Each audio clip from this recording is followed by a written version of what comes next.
Everyone, আজকে ছিল বৃহস্পতিবার। আর সকালবেলা যেহেতু বিশালের মর্নিং ডিউটি, তো সকাল সকাল ঘুমটা ভেঙে গেছে। আর সকালবেলা ঘুম, অনেক সকালবেলা উঠলে না মনে হয় এরকম যে দিনটা কত বড়। তো আমি এখানে নিজের জন্য চিয়া সিড আর বিশালের জন্য গরম জল করে নিচ্ছিলাম, আমার জন্যও করেছিলাম গরম জল।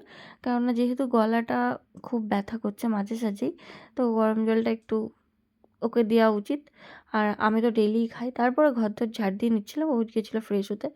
ও ডিউটি চলে যাওয়ার পরে আজকে আমার ঘরের বিছানার চাদর-টাদর তোলার আছে।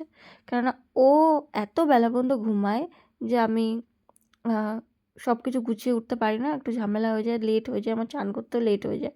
তো ও চলে গেছে যেহেতু, আজকে আমার সব তাড়াতাড়ি, তাড়াতাড়ি কাজকর্ম হয়ে যাবে। তো এখানে আমি আমার ঘরটা গুছিয়ে নিয়েছিলাম। আর নিজের ঘর গোছানো থাকলে দেখতে খুব ভালো লাগে। ও নিজেও হসপিটাল থেকে এসে বলছিল যে ঘরটা খুব ভাল লাগছে। তো তারপরে আমি চিয়া সিডের জলটা খেয়ে নিয়ে বসেছিলাম সবজি কাটতে। আজকে আলু ফুলকপি দিয়ে একটা মাছের ঝোল হবে, আর তার সাথে তিতা ভাজা হবে। तू है बड़ी लगे अलग ही जहान दी। টিভিতে বসে বসে গান শুনছিলাম। তারপরে চলে গেছিলাম ফুলকপি ভাজা খেতে, এই ফুলকপি ভাজা করতে।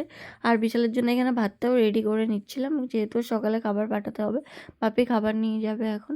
আর এখানে আমি আলু ফুলকপি দিয়ে ঝোলটা করে নিচ্ছি, বা উচ্ছে ভাজাও করেছিলাম। আর মামুনি এখানে মাছটা ভেজে রেখেছিল।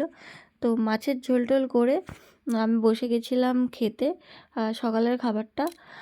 আজকে আমাদের 12টার মধ্যে রান্নাবান্না হয়ে গেছে।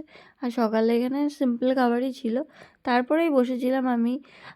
ভাই যে অ্যানিভার্সারিতে আমাকে একটা ফটো ফ্রেম দিয়েছিল, সেটাকে সেটার ব্যাটারি ট্যাটারি কিছুই পোড়া হয়নি, ফটোটাও রেডি করা হয়নি। ফটোটাও রেডি করতে হবে।